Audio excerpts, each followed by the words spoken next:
আপনারা শুনছেন কাব্যিক অডিও বুক ও পডকাস্ট নিবেদিত জেমস ক্লিয়ারের অ্যাটমিক হ্যাবিটসের বুক সামারি। কণ্ঠে আমি রেজা। জেমস ক্লিয়ারের অ্যাটমিক হ্যাবিটসের মূল বিষয় কিভাবে ছোট ছোট অভ্যাস যদি নিয়মিত করা যায় তাহলে সেগুলো আমাদের জীবনে বড় পরিবর্তন আনতে পারে। বইয়ের প্রধান ফোকাস হলো আমরা বর্তমানে কেমন এবং লক্ষ্য অর্জন করতে আমরা কিভাবে অভ্যাস পরিবর্তন করতে পারি। জেমস ব্যাখ্যা করেছেন, অভ্যাস আমাদের জীবনের বাড়ি বানানোর মতো। অভ্যাস হলো এক একটা ইট। ঠিক যেমন অণু পরমাণু ক্ষুদ্র কিন্তু শক্তিশালী, তেমনি ছোট ছোট অভ্যাস যখন বারবার করা হয় সেগুলোই শক্তিশালী হয়ে ওঠে, যার মাধ্যমে আমাদের সফলতা গড়ে উঠতে পারে, আবার ভেঙেও পড়তে পারে। কিভাবে ভালো অভ্যাস গড়ে তুলতে হয় ও খারাপ অভ্যাস ভাঙতে হয় তা বোঝাতে জেমস ক্লিয়ার বাস্তব টিপস ও বাস্তব জীবনের উদাহরণ ব্যবহার করেছেন। এই বই আপনাকে উপহার দেবে একটা সিস্টেম, যাতে করে আপনি আপনার অভ্যাসে উন্নতি আনতে পারেন এবং কিভাবে ছোট পরিবর্তন বড় ফলাফল নিয়ে আসতে পারে তা সহজভাবে বুঝতে পারেন। আমরা এই বইটির আসল বিষয়গুলো সহজভাবে ব্যাখ্যা করার চেষ্টা করেছি। ক্ষুদ্র পরিবর্তনের শক্তি। অ্যাটমিক হ্যাবিট বইয়ের প্রধান আইডিয়া হলো কিভাবে ছোট ছোট পদক্ষেপ নিয়মিত সম্পন্ন করার মাধ্যমে বড় ফলাফল বয়ে আনতে পারে। এটাকে জেমস আখ্যায়িত করেছেন অ্যাটমিক হ্যাবিটস নামে। আমরা প্রায়ই অনেক ওজন কমানো বা তাড়াতাড়ি ধনী হওয়ার চেষ্টার মতো বড় পরিবর্তন করার চেষ্টা করে থাকি, কিন্তু এটা দ্রুতই বিধ্বংসী হয়ে উঠতে পারে এবং বেশিরভাগ লোকই তাদের লক্ষ্য অর্জনের আগেই কাজ করা ছেড়ে দেয়। বড় লক্ষ্যে ফোকাস করার পরিবর্তে জেমস বলেছেন, আমাদের উচিত প্রতিদিন 1% উন্নতি করতে ফোকাস করা। একটা 1% উন্নতি অনেক ক্ষুদ্র মনে হতে পারে, কিন্তু সময়ের সাথে সাথে তা বাড়তে থাকে। তাই প্রতিদিন 1% উন্নতির কল্পনা করুন। 1 বছর শেষে আপনি 37 গুণ উন্নত হয়ে উঠতে পারবেন। এজন্যই অভ্যাস এত শক্তিশালী। এক চেষ্টাতেই খুব বড় পরিবর্তন আনার কোনো দরকার নেই। শুধু নিজের দৈনন্দিন রুটিনে ক্ষুদ্র এবং পজিটিভ কিছু পদক্ষেপ যুক্ত করুন। ক্লিয়ার ব্যাখ্যা করেছেন, অভ্যাস আত্ম উন্নতির জন্য এক প্রকার চক্রবৃদ্ধি মুনাফার সমান। ইনভেস্ট করার ফলে সময়ের সাথে সাথে টাকা যেমন বৃদ্ধি পায়, তেমনি অভ্যাস বারবার সম্পন্ন করার মাধ্যমে আত্ম উন্নতি সাধন হয়। যদি জীবনের বড় পরিবর্তন আনতে চান তাহলে ছোট ও দৈনন্দিন পদক্ষেপের দিকে ফোকাস করুন। Habit loop. সূত্র, আকাঙ্ক্ষা, প্রতিক্রিয়া, পুরস্কার। জেমস ব্যাখ্যা করেন, অভ্যাস ভালো হোক বা খারাপ সবসময় একটা প্যাটার্ন অনুসরণ করে, যার নাম হ্যাবিট লুপ। এই লুপের ধাপ হলো 4টি: সূত্র, আকাঙ্ক্ষা, প্রতিক্রিয়া ও পুরস্কার। 1. সূত্র। যে কোনো অভ্যাস শুরুর ট্রিগার হলো সূত্র। যেমন ফোন হাতে নিলেই সোশ্যাল মিডিয়াতে ঢোকার তীব্র আকাঙ্ক্ষা হয়। 2. আকাঙ্ক্ষা। সূত্র আমাদেরকে আকাঙ্ক্ষায় নিয়ে আসে। যে কোনো কাজ করার তীব্র ইচ্ছাই হলো আকাঙ্ক্ষা। যেমন যখন ফোন হাতে নেন তখন বিনোদন পাওয়ার তীব্র আকাঙ্ক্ষা আসে। 3. প্রতিক্রিয়া। প্রতিক্রিয়া হলো আপনার নেওয়া পদক্ষেপ। এই ক্ষেত্রে এটি হতে পারে সোশ্যাল মিডিয়াতে প্রবেশ করা। 4. পুরস্কার। পুরস্কার হলো কোনো অভ্যাস থেকে পাওয়া যে কোনো ফল। এখানে পুরস্কার হতে পারে বিনোদন পাওয়া। এই লোক ব্যাখ্যা করে যে কেন কোনো অভ্যাস ভাঙা খুব কষ্টকর এবং কেন এগুলো এতটা অটোমেটিক। একবার হ্যাবিট লুপ ভালোভাবে বুঝে গেলে পরিবর্তন করা শুরু করা যায়। উদাহরণ হিসেবে ভাজাপোড়া খাওয়ার মতো খারাপ অভ্যাস ভাঙতে আপনি সূত্র পরিবর্তন করতে পারেন, যা থেকে আকাঙ্ক্ষা শুরু হয়, কিংবা আকাঙ্ক্ষা জন্মালেও সেটার ওপর প্রতিক্রিয়া বন্ধ করতে পারেন। অথবা কোনো ভালো অভ্যাস গড়ে তুলতে গেলে আপনি সূত্রকে অবশ্যম্ভাবী করে তুলতে পারেন, কিংবা প্রতিক্রিয়া সহজ করে তুলতে পারেন। অভ্যাস পরিবর্তনের 4 সূত্র। ভালো অভ্যাস তৈরিতে সাহায্য করার জন্য ক্লিয়ার একটি ফ্রেমওয়ার্ক আমাদের সামনে তুলে ধরেন, যার নাম অভ্যাস পরিবর্তনের 4 সূত্র। এই সূত্রকে কোনো ভালো অভ্যাস গড়তে ও খারাপ অভ্যাস ভাঙতে সাহায্য করে। এই 4টি সূত্র হল: 1. অবশ্যম্ভাবী করে তুলুন। আপনি যদি একটি ভালো অভ্যাস গড়ে তুলতে চান তাহলে তার সূত্রকে অবশ্যম্ভাবী করে তুলুন। উদাহরণ হিসেবে, আপনি যদি সকালে শরীর চর্চা করার অভ্যাস গড়ে তুলতে চান তাহলে শরীর চর্চা করা ম্যাটটা রাতেই বিছিয়ে রাখুন। এর ফলে ঘুম থেকে উঠে অভ্যাসটা শুরু করা সহজ হবে। 2. আকর্ষণীয় করে তুলুন। অভ্যাসকে ইচ্ছায় পরিণত করুন। আপনি বর্তমানে যা যা করেন তার সাথে নতুন কিছু অল্প করে যুক্ত করতে পারেন। উদাহরণ হিসেবে, আপনি যদি পডকাস্ট শুনতে ভালোবাসেন তাহলে শরীর চর্চা করতে করতে পডকাস্ট শুনতে পারেন। 3. সহজ করে তুলুন। অভ্যাস সম্পন্ন করতে চেষ্টার পরিমাণ কম করে তোলার চেষ্টা করুন। যদি বেশি বেশি পড়ার অভ্যাস গড়ে তুলতে চান তাহলে একটা বই সব সময় আপনার মাথার বালিশের উপর রেখে দিন, অথবা দিনের যে কোনো সময় অল্প একটু করে বইটা পড়ুন।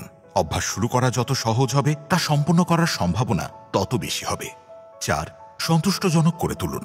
অবশেষে অভ্যাস সম্পন্ন করার পর যে কোনো পুরস্কার নিজের জন্য নির্ধারণ করুন।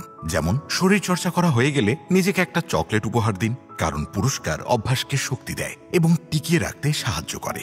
এই 4টি সূত্র অনুসরণের মাধ্যমে আপনি টেকসই অভ্যাস গড়ে তুলতে পারবেন। অপরদিকে কোনো খারাপ অভ্যাস থেকে মুক্তি পেতে আপনি এর উল্টোটা করতে পারেন, যেমন সূত্রকে অদৃশ্য করা, আকাঙ্ক্ষাকে অপ্রিয় করে তোলা, পদক্ষেপকে কঠিন করে তোলা এবং অসন্তুষ্টজনক করে তোলা। সিস্টেমে ফোকাস করুন, লক্ষ্যে নয়। এই বইয়ের অন্যতম সেরা শিক্ষা হলো যে আপনার উচিত লক্ষ্যের চেয়ে সিস্টেমে বেশি ফোকাস রাখা। পরিষ্কারভাবেই লক্ষ্য রাখা গুরুত্বপূর্ণ, কিন্তু লং টার্মে সফল হতে লক্ষ্যের চেয়ে সিস্টেমে বেশি ফোকাস রাখতে হবে। উদাহরণ হিসেবে অনেক মানুষ 20 পাউন্ড ওজন কমানো বা একটা বই লেখার মতো লক্ষ্য নির্ধারণ করে, কিন্তু তারা সেই লক্ষ্যে পৌঁছাতে পারে না, কারণ তারা শুধু শেষের ফলাফলের দিকে নজর রাখে, প্রতিক্রিয়ার ওপর নয়। লক্ষ্যে ফোকাস করার পরিবর্তে ক্লিয়ার বলেন আমাদের উচিত সিস্টেমে ফোকাস রাখা। সিস্টেম হলো একটা প্রক্রিয়া যা আপনাকে লক্ষ্যে নিয়ে যাবে। যেমন আপনি যদি ওজন কমাতে চান, তাহলে আপনার দৈনন্দিন খাদ্যাভ্যাসের দিকে নজর দিন, নিয়মিত শরীর চর্চা করুন। ব্যক্তিত্ব ভিত্তিক অভ্যাস, আপনি কেমন ব্যক্তি হয়ে উঠতে চান তার উপর ফোকাস করুন। ক্লিয়ার অভ্যাসের পাশে থাকার জন্য নিজের ব্যক্তিত্ব বদল নিয়েও আলোচনা করেছেন। আপনি কি অর্জন করতে চান সেদিকে ফোকাস করা বাদ দিয়ে যে ধরনের ব্যক্তি হয়ে উঠতে চান তাতে ফোকাস করুন। আপনি যখন ব্যক্তিত্ব পরিবর্তনের দিকে মন দেবেন, তখন আপনার অভ্যাস আপনা আপনি সেদিকে পরিবর্তন হতে শুরু করবে। যেমন আপনি যদি একজন দৌড়বাজ হয়ে উঠতে চান, তাহলে আপনি প্রতিদিন দৌড়াবেন, এর সম্ভাবনাই অনেক বেশি, কারণ দৌড়বাজরা তাই করে। অভ্যাস যখন ব্যক্তিত্বের সাথে বন্ধনে যুক্ত হয়, তখন তা প্রাকৃতিক মনে হয় এবং তা সম্পন্ন করা সহজ হয়ে যায়। অভ্যাস পরিবর্তন করতে চাইলে ক্লিয়ার পরামর্শ দিয়েছেন নিজের নতুন ব্যক্তিত্ব তৈরি করার জন্য ছোট ছোট পদক্ষেপ গ্রহণ করুন। আপনি যদি এমন ব্যক্তি হয়ে উঠতে চান যিনি প্রতিদিন বই পড়ে, তাহলে দিনে মাত্র 1 পেজ হলেও বই পড়ার অভ্যাস শুরু করুন। এই ছোট ছোট পদক্ষেপগুলো নিজের নতুন ব্যক্তিত্বকে শক্ত করবে এবং সময়ের সাথে সাথে সেগুলো আপনার অংশ হয়ে উঠবে। সুপ্ত প্রতিভার মালভূমি, মানুষ অভ্যাসকে টিকিয়ে রাখতে পারে না। এর অন্যতম কারণ হচ্ছে তারা তৎক্ষণাৎ ফলাফল দেখতে পায় না। জেমস ক্লিয়ার এই জিনিসকে সুপ্ত প্রতিভার মালভূমি নামে আখ্যায়িত করেন। এটা হলো সেই সময়কাল যেখানে আপনি কাজ করে যান, কিন্তু লক্ষ্য করার মতো কোনো উন্নতি দেখতে পান না। যেমন আপনি যদি ওজন কমানোর চেষ্টা করা শুরু করেন, তাহলে আপনি হয়তো প্রথম কয়েক সপ্তাহ শরীর চর্চা করার পর তেমন কোনো পরিবর্তন লক্ষ্য করতে পারবেন না। ক্লিয়ার ব্যাখ্যা করেন শুরুতে উন্নতি ধীর গতিতে হয়, যা উদ্বেগের জন্ম দিতে পারে। কিন্তু বরফ যেভাবে একটা নির্দিষ্ট তাপমাত্রায় পৌঁছানোর আগে গলা শুরু হয় না, কিন্তু সেই তাপমাত্রা পেয়ে গেলে খুব তাড়াতাড়ি গলতে শুরু করে, ঠিক একইভাবে আপনার প্রচেষ্টাগুলো কোনো না কোনো এক সময় কাজে আসবেই। আপনার শুধু সেই মালভূমিকে ঠেলা দিতে থাকতে হবে।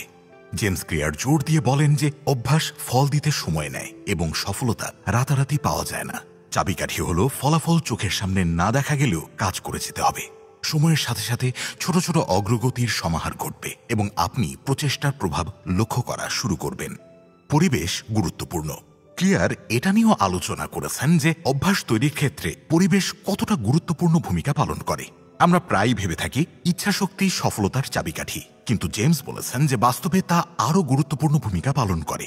পরিবেশ যদি অভ্যাস সম্পন্ন করাকে সহজ করে তোলে, তাহলে সে অভ্যাসকে টিকিয়ে রাখা অনেক সহজ হয়ে যায়। আপনার পরিবেশ যদি বিক্ষেপে ভরা থাকে, তাহলে সফল হওয়া অনেক কঠিন হয়ে যায়। উদাহরণ হিসেবে আপনি যদি স্বাস্থ্যকর খাবার খেতে চান, তাহলে স্বাস্থ্যকর খাবার চোখের সামনে রাখুন আর জাঙ্ক ফুড লুকিয়ে রাখুন। যদি নিজের কাজে মন দিতে চান, তাহলে এমন একটা কর্মক্ষেত্র গড়ে তুলুন যেখানে বিক্ষেপ অতি নগণ্য। উদ্দেশ্য হলো নিজের পরিবেশকে এমনভাবে সাজিয়ে নেওয়া যাতে পরিবেশ আপনার লক্ষ্যকে সহজ করে তোলে এবং ভালো অভ্যাস তৈরিতে সাহায্য করে। অভ্যাসকে টেকসই করে তুলুন। বইয়ের শেষের দিকে ক্লিয়ার এমন কিছু উপায় বলেন যার মাধ্যমে অভ্যাসকে টেকসই করা যায়। সবচেয়ে গুরুত্বপূর্ণ উপায় হলো অভ্যাসের ট্র্যাক রাখা। ট্র্যাকিং আপনাকে সাহায্য করে ভরসা রাখতে এবং অগ্রগতির ইঙ্গিত হিসেবে কাজ করে।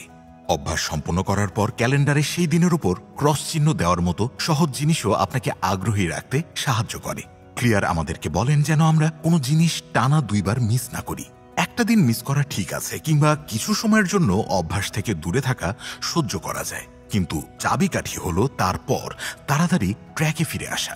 শুধু একটা দিন ছুটে গেলে তা অগ্রগতির ক্ষতি করবে না, কিন্তু একটানা কয়েকদিন অভ্যাস ছুটে গেলে তা ভেঙে যাওয়ার সম্ভাবনা আছে। সবশেষে জেমস ক্লিয়ার চলমান উন্নতি করার উপর জোর আরোপ করেন। সময়ের সাথে সাথে অভ্যাসকে বিবর্ধিত করতে হবে। একবার কোনো অভ্যাসের উপর ভালোভাবে আয়ত্ত চলে আসলে নিজেকে আরও উন্নত করার চ্যালেঞ্জ করতে পারেন, কিংবা নতুন কোনো ভালো অভ্যাস গড়ে তোলার চেষ্টা শুরু করতে পারেন। লক্ষ্য হলো মনের ইচ্ছার অভ্যাস আয়ত্ত করে ফেলার পরেও উন্নত হতে থাকতে হবে।